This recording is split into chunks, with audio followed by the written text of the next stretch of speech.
दोस्तों, जिस खुली हवा में हम सांस ले रहे हैं, ये न जाने कितने वीर सपूतों के बलिदानों की देन है। सोच के ही कांप जाते हैं कि अगर आज भी हम किसी विदेशी के गुलाम होते तो अपना इतिहास भूलते जा रहे हैं हम। वीर सपूतों के बलिदान की कहानी को भूलकर हम अपनी ही जिंदगियों में मशगूल रहते हैं। ये भूल जाते हैं कि किसी ने अपना आज दिया था हमारे आज को बनाने के लिए। ये कहानी है वीर शिवाजी के सबसे बड़े पुत्र की। संभाजी राजे भोंसले छत्रपति शिवाजी महाराज के सबसे बड़े पुत्र 14 मई 1647 में जन्मे संभाजी शिवाजी की पहली पत्नी साईबाई की संतान थे। संभाजी ने बचपन में ही अपनी मां को खो दिया था और शिवाजी की मां जीजाबाई ने ही उनकी देखभाल की। शिवाजी अक्सर राज्य के कामकाज से बाहर ही रहे और संभाजी दादी के साथ ही पले बढ़े। राजनीतिक गठबंधन के फलस्वरूप बचपन में ही उनका विवाह पिलाजीराव शिर्के की पुत्री जीवुबाई से कर दिया गया। पिता के पास न रहने से संभाजी बहुत छोटी ही उम्र में राजनीतिक षड्यंत्रों का शिकार हुए। राजनीतिक समझौते के तहत उन्हें औरंगाबाद के दरबार में दरबारी भी बनना पड़ा। ध्यान रहे, औरंगाबाद उस समय तक मुगलों के पास ही था। मराठाओं के सबसे विवादास्पद राजा संभाजी को लेकर जो भी दस्तावेज हमारे पास मौजूद हैं, वे दिलचस्प होने के साथ ही अस्पष्ट हैं। कुछ दस्तावेजों में उन्हें वीर तो कुछ में उन्हें गद्दार बताया गया है। हकीकत क्या है, इस पर यकीन करना बहुत मुश्किल है। किसी किसी दस्तावेज में उन्हें रसिक और रंगीन मिजाजी बताया गया है, तो एक स्थान पर उन्हें मुगलों का साथ देने तक की बात कही गई है। एक दस्तावेज में उन्हें सच्चरित्र, तो एक में उन्हें मुगलों से छलावा करने के लिए महावीर बताया गया है। एक कहानी जो हर आलोचक और प्रशंसकों ने कही है, वो है उनकी मौत की कहानी। संभाजी की जिंदगी से जुड़ी हर कहानी और हर घटना विवादास्पद है, पर उनकी मौत गजब है ना।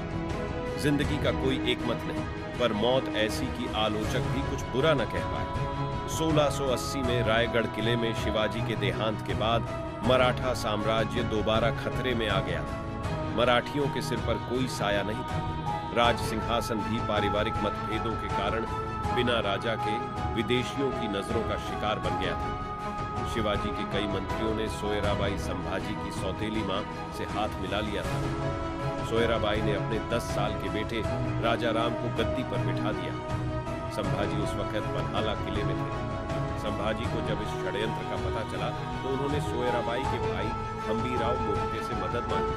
हम्बीराव ने सोयराबाई का होने के बावजूद संभाजी का साथ दिया। संभाजी ने 20,000 सिपाहियों की फौज लेकर रायगढ़ के किले पर चढ़ाई की।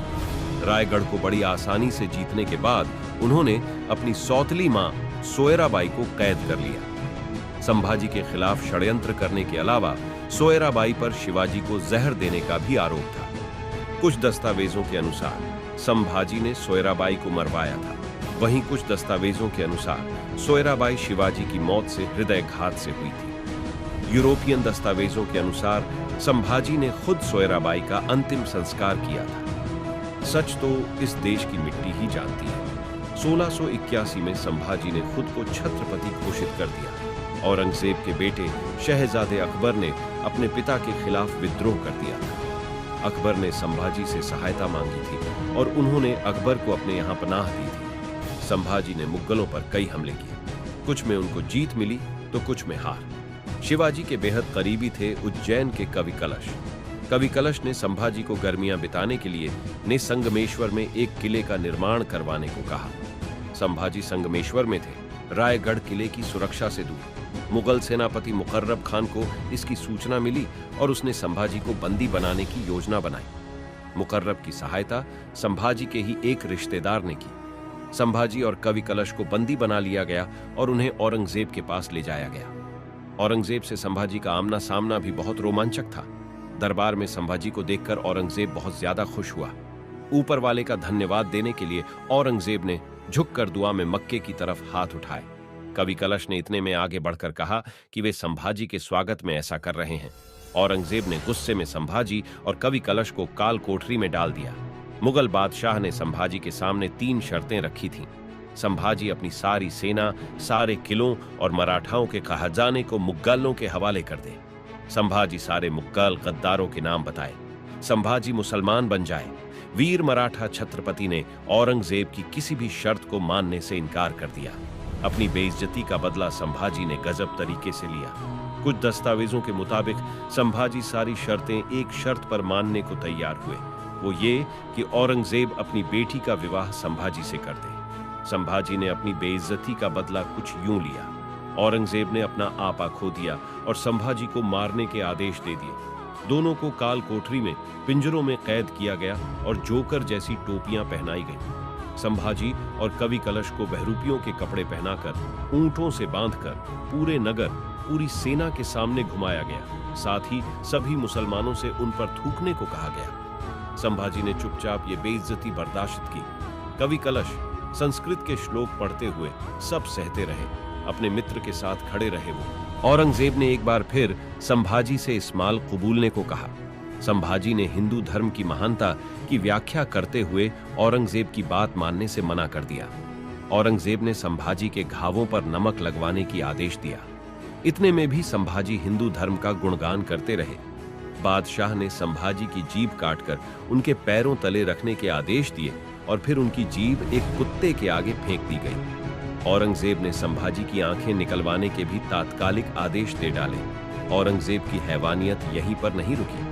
संभाजी को सबसे दर्दनाक मौत देने की पूरी योजना बनाई गई थी। संभाजी को कई यातनाएं दी गई। एक एक कर धीरे धीरे उनके हाथ और पैर काटे गए, फिर उन्हें उसी अवस्था में छोड़ दिया गया। कुछ दिन बाद भी संभाजी में जान बाकी थी, तब संभाजी का सिर काटकर किले पर टांग दिया गया। कुछ मराठाओं ने संभाजी के शरीर को सिलकर उनका अंतिम संस्कार भीमा नदी के तट पर किया। संभाजी के मित्र कवि कलश को उन्हीं के जैसी दर्दनाक मौत दी गई।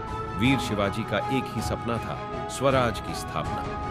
ये सपना पूरा तो नहीं हो सका, पर संभाजी की शहादत के बाद सारे मराठी एक हो गए और साथ मिलकर मुगलों के खिलाफ लड़ते रहे। दोस्तों, संभाजी को हम सत सत नमन करते हैं। वह बहुत ही साहसी और निडर योद्धा थे। दोस्तों, ये है संभाजी के बारे में। पार्ट 1, पार्ट 2 में हम उनकी लड़ाइयों के बारे में जानेंगे। दोस्तों, वीडियो अच्छी लगे तो लाइक, शेयर और कमेंट में अपनी राय जरूर दें और फैक्ट नॉलेज फाइल को सब्सक्राइब करें।